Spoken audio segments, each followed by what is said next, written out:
Muy buenas tardes. Hoy día estamos una vez más acá en el Palacio de la Moneda con Melitón, que nos acompaña con la lengua de señas para poder seguir con nuestras vocerías inclusivas acá en la Moneda. Y hoy día queremos decir de que para nuestro gobierno es un muy buen día, en el entendido de que hoy día nuestra ministra del Trabajo, junto con el subsecretario de Previsión Social y también con nuestro superintendente de Seguridad Social, han dado inicio a una nueva etapa de una ley muy importante para nuestro país, para las familias que tienen algún familiar con cáncer, en particular en unos pequeñitos menores de 16 años, que tienen que enfrentar una etapa muy difícil, y vamos a entrar en vigencia la tercera etapa. La primera era un pequeñito diagnosticado con cáncer para que sus papás lo pudieran cuidar. La segunda etapa era a quienes necesitaban un trasplante, y la tercera etapa, que es la que entra en vigencia ahora, es para que los papás y las mamás puedan cuidar a sus hijos que lamentablemente están en estado terminal y van a fallecer. Esto habla de la humanización que estamos teniendo en las políticas públicas y cómo nuestro gobierno se está comprometiendo con poder hacer efectivo muchos más derechos de nuestros trabajadores y nuestras trabajadoras, y esto se enmarca finalmente en el esfuerzo que está haciendo nuestro gobierno en una nueva ruta de hoja social. Se enmarca obviamente en la acción social de una ley que fue aprobada en un mandato anterior, pero que nos ha tocado a nosotros implementarla y que creemos que va por el camino correcto. Cuando los gobiernos presentan buenas leyes, los gobiernos que continúan tienen que mantenerlas, profundizarlas y mejorarlas. Y eso es lo que está haciendo hoy día la ministra Saldívar, y esperamos también que con nuestras leyes el Congreso también nos ayude a sacarlas adelante y a mantenerlas por el bien de la ciudadanía. Así que seguimos trabajando muy fuertemente y vamos a ir, ojalá, aumentando nuestras vocerías en materia de acción social, en materia de que nos queda mucho Chile juntos, y por tanto hay muchas cosas buenas que comunicar. Y como dice el presidente Piñera, las buenas noticias también son noticias.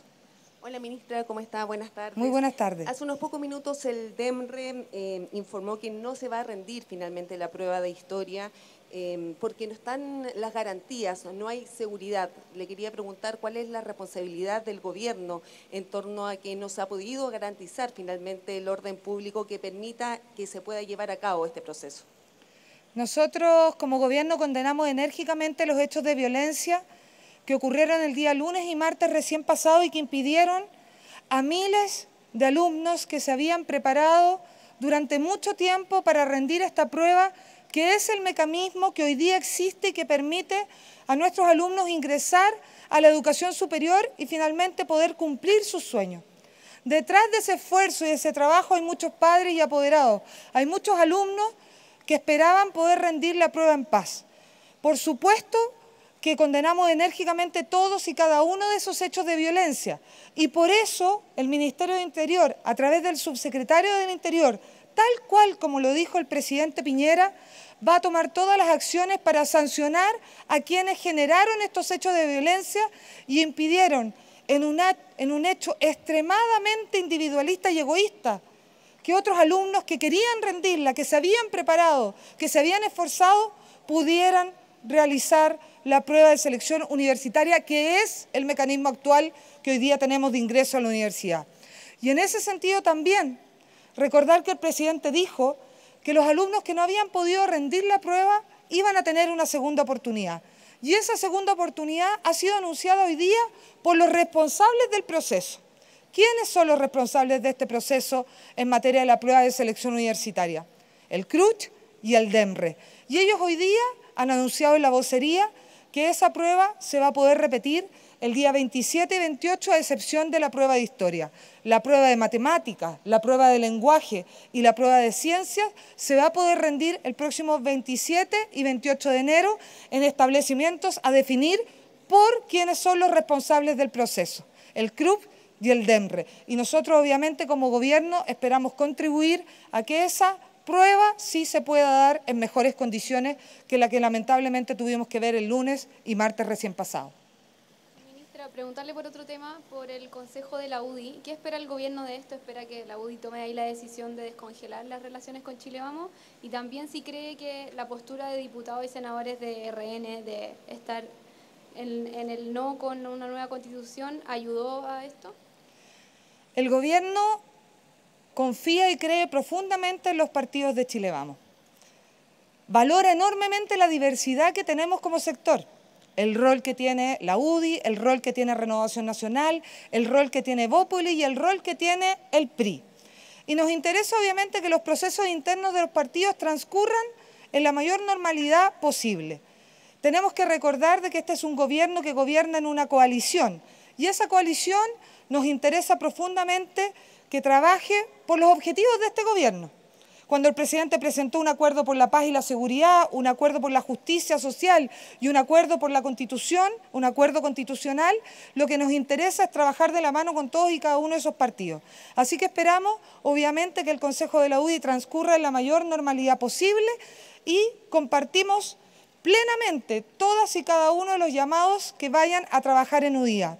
Al respecto de las posturas de los senadores de Renovación Nacional, de algunos diputados, el gobierno en materia de acuerdo constitucional ha sido extremadamente claro. El presidente ha sido extremadamente claro. Somos garantes del proceso constitucional y el 26 de abril de este año la gente va a decidir y va a decidir si efectivamente camina hacia cambios a través de una nueva constitución, una hoja en blanco o camina hacia cambios a través de reformas a la constitución actual. Todo el mundo quiere cambios, la duda es a través de qué mecanismo y eso lo va a definir la ciudadanía el 26 de abril. Sí queremos decir que como gobierno, por supuesto que entendemos que la violencia no contribuye a generar procesos en armonía, en tranquilidad y por lo tanto todos y cada uno de los actores relevantes que queremos que se realice este plebiscito el 26 de abril en buenas condiciones, tenemos que condenar de forma clara y categórica los hechos de violencia y no solamente con palabras, sino que también con hechos, con votos en materia de leyes, en materia de orden y seguridad que nos ayuden a generar mejores condiciones.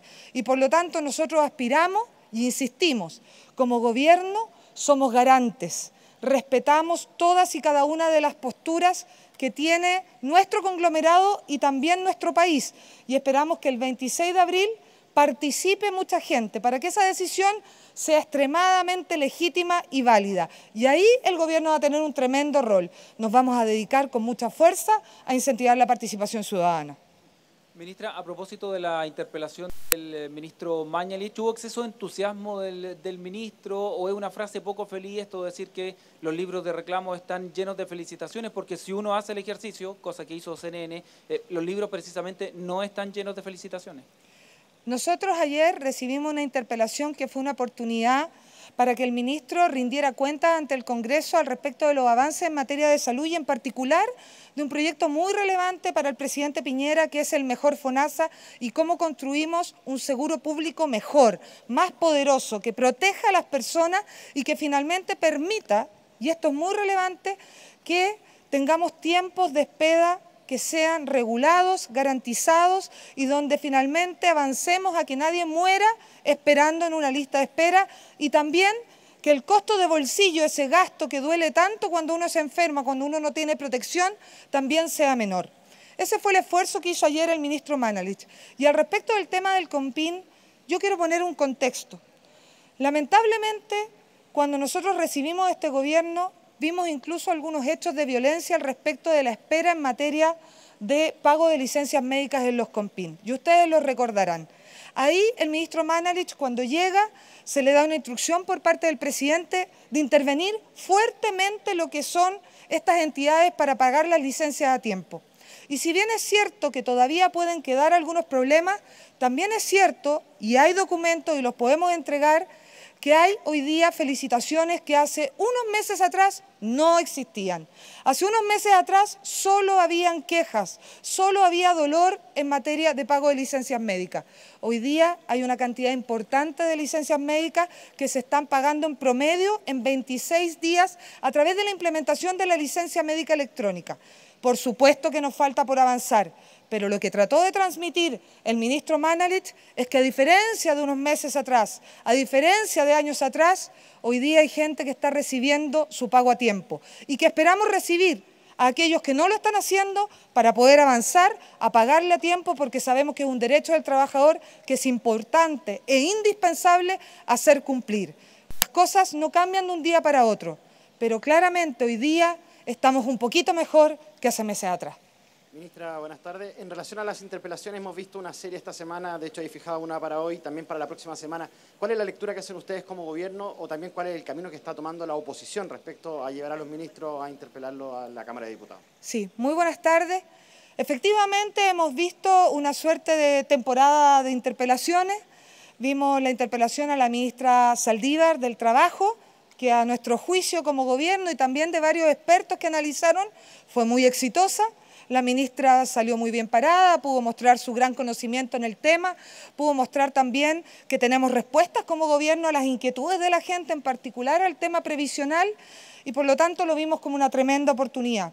Ayer fue el turno del ministro Mañalich y también vimos cómo el ministro respondió cómo nuestro trabajo está enfocado en mejorar el seguro público de salud, FONASA, para por fin ir avanzando en ir disminuyendo las listas de espera y que la gente no muera esperando en el sistema público de salud una atención, ni lamentablemente quiebre si tiene una enfermedad catastrófica. Hoy día probablemente vamos a ver a un ministro Briones muy empoderado, con mucho conocimiento y que va a poder responder todas y cada una de las preguntas del Congreso. Sabemos que viene la interpelación a la ministra Smith y se nos han anunciado interpelaciones a la ministra Cubillo y interpelaciones a la ministra Pla. El gobierno siempre ve en esto una oportunidad, tanto es así que la evaluación que como gobierno tenemos de las dos interpelaciones anteriores es muy buena. Creemos que fue una tremenda oportunidad de mostrar cómo el gobierno del presidente Piñera está tratando de hacer las cosas cada día mejor. Pero también es cierto, y no podemos negarlo, que vemos con un poco de preocupación la cantidad de tiempo que se invierte efectivamente, ya sea en comisiones que hacen acusaciones o ya sea en las interpelaciones, porque en información que tenemos de los propios parlamentarios del oficialismo, estamos hablando ayer de 174 horas ocupadas en esta actividad. Eso significa más de 40 sesiones del Congreso Nacional. Y cuando una sesión de comisión no se puede hacer porque se va a realizar una comisión de acusación constitucional, ¿qué es lo que pasa ahí? Hay, por ejemplo, agricultores que querían ir a plantear un tema de sequía en Petorca que tienen que devolverse sin su solución. Por lo tanto, si bien nosotros como gobierno siempre estamos disponibles a rendir cuentas, también es cierto que cada vez que se hace una interpelación o una acusación y se ocupa el tiempo del Congreso en eso, algo dejamos de hacer en materia de agenda social, de acción social y de avanzar a lo que la gente realmente necesita. ¿Cómo está, ministra? Muy buenas tardes. Le quería consultar sobre las distintas críticas que han surgido en relación a la aplicación de la Ley de Seguridad del Estado contra la ACE. Y en ese mismo sentido, ¿cómo ven ustedes la petición de la UDI que pide dejar sin gratuidad a los involucrados en el boicot a la PCU? Primero, queremos insistir que como gobierno nos preocupa enormemente que haya personas, en particular estudiantes, que crean que por muy legítimo que pudiera ser su postura al respecto de si la PCU es o no el camino de ingresar a la educación superior, crean que ellos, en su postura individualista y egoísta de la vida, puedan negarle el legítimo derecho a otros de poder dar esta prueba y ingresar a la universidad. Ahí, para el juicio del gobierno, está el egoísmo y el individualismo en su máxima expresión, cuando uno impone lo que cree a otros. En ese contexto, no solamente se hizo finalmente impedir ejercer un derecho a muchos y a miles de estudiantes y a sus familias y a sus padres y apoderados que están detrás, sino que se ejercieron hechos de violencia. Y es por eso que el subsecretario del Interior presentó querellas en esta materia, querellas por Ley de Seguridad Interior del Estado y querellas también por agresiones a carabineros, por barricadas, por desórdenes y otros. En el caso puntual de lo que es la Ley de Seguridad Interior del Estado, como denuncia, se presentó una denuncia para que la Fiscalía investigue a todos y cada uno de los responsables en efectivamente incitar que no se pudiera realizar la PCU. ¿Por qué? Porque la pregunta que nos tenemos que hacer es si finalmente la PCU es un bien público, relevante, importante, que hay que proteger a través de leyes tan relevantes como la Ley de Seguridad Interior del Estado. Nosotros creemos que sí. que ese derecho que tenían los niños y niñas que se prepararon durante mucho tiempo, sus padres que pagaron el preuniversitario, que hicieron un esfuerzo para que ellos pudieran rendir una buena prueba, merecen efectivamente que la Fiscalía investigue y si encuentra evidencia, sancione con el máximo rigor de la ley a quienes impidieron ejercer este derecho. Si es muy grave lo que pasó, porque finalmente estamos hablando de un derecho a la educación, tal cual como lo dijo la UNICEF. El derecho conculcado el día lunes y martes por parte de algunos que impidieron dar la PSU a través de la violencia es conculcar un derecho sagrado, que es el derecho a la educación. ¿Y el tema de la gratuidad, de quitarles la gratuidad a los involucrados? Efectivamente, sería interesante que ese debate se pudiera dar en el Congreso al respecto de qué sanciones pueden tener quienes impiden ejercer el derecho a la educación a otros. Esto no es solamente en la PSU, esto también pasa, por ejemplo, cuando se impide en los colegios poder estudiar. ¿Cuántos días, cuántas horas perdidas en los liceos por algunos alumnos que lamentablemente actúan violentamente? Es bien interesante poder plantear esta discusión en el Congreso al respecto de qué sanción deben tener quienes impiden a otros estudiar. Es extremadamente relevante decir que el Gobierno cree que el derecho de las personas llega hasta que topa con el derecho de otro. Ministra, buenas tardes. Quería preguntarle por la postura del Gobierno respecto al voto obligatorio. ¿Va a ser la misma línea que ha planteado el ministro Ward, que no es el momento de impulsar el voto obligatorio que estaba avanzando en el Congreso?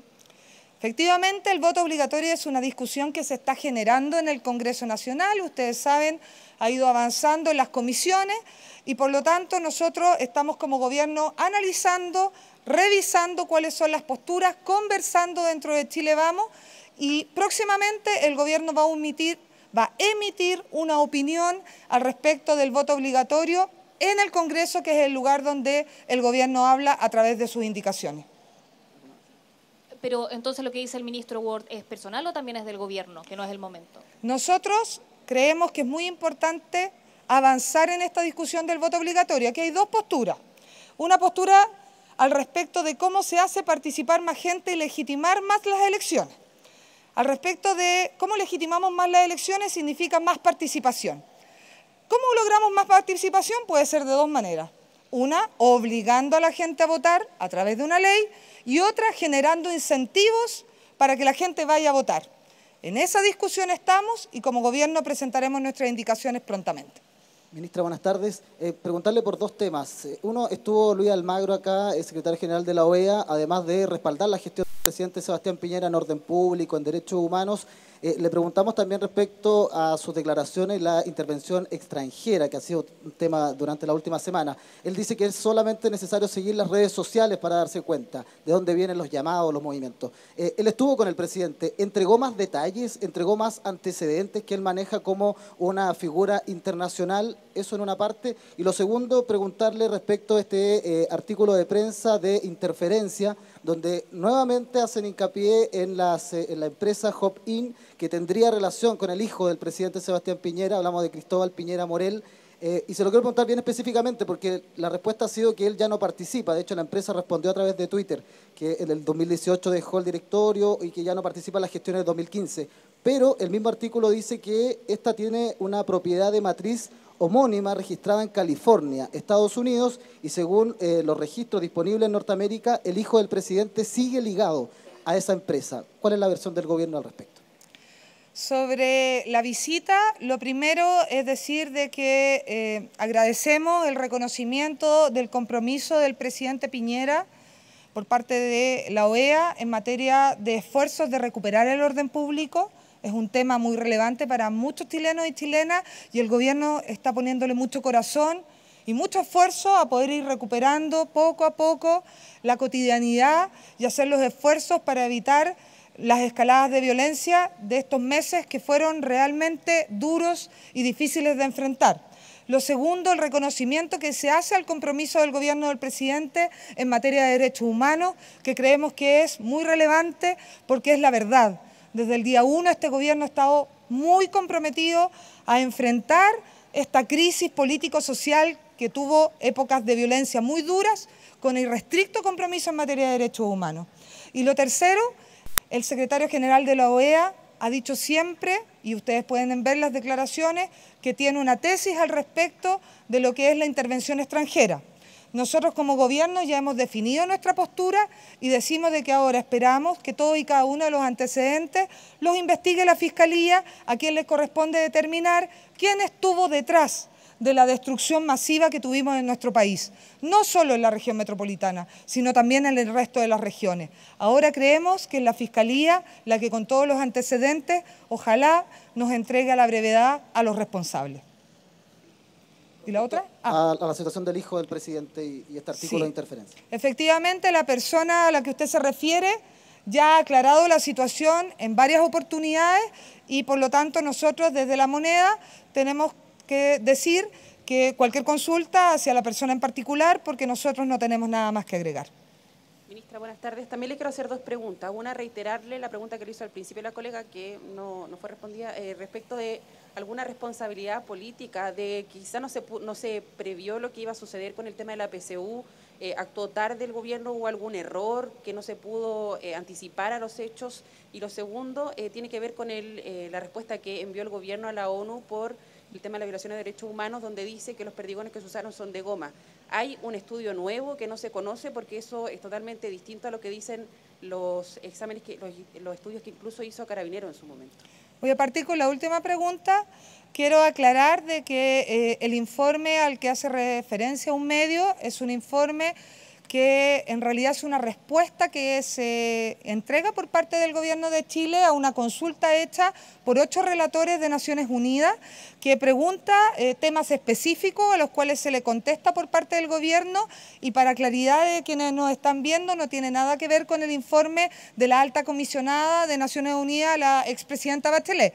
Son unas preguntas que hacen 8 relatores y a los cuales se les contesta específicamente todas y cada una de las preguntas que ellos lo hacen a través de la Cancillería.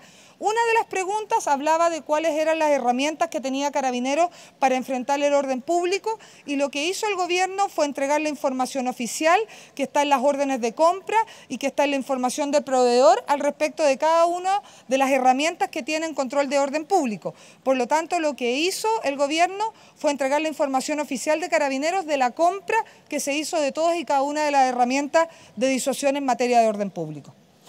La segunda pregunta era seguridad, sí. No, por lo de la PCU, Sí. si que el gobierno cometió algún error, si no se pudo prever esto, si se actuó tarde. Quiero decirle que el ministro del Interior, junto al subsecretario del Interior, hicieron un esfuerzo muy relevante en materia de trabajo mancomunado con quienes son los responsables de la prueba de selección universitaria, que es el CRUCH y el DEMRE.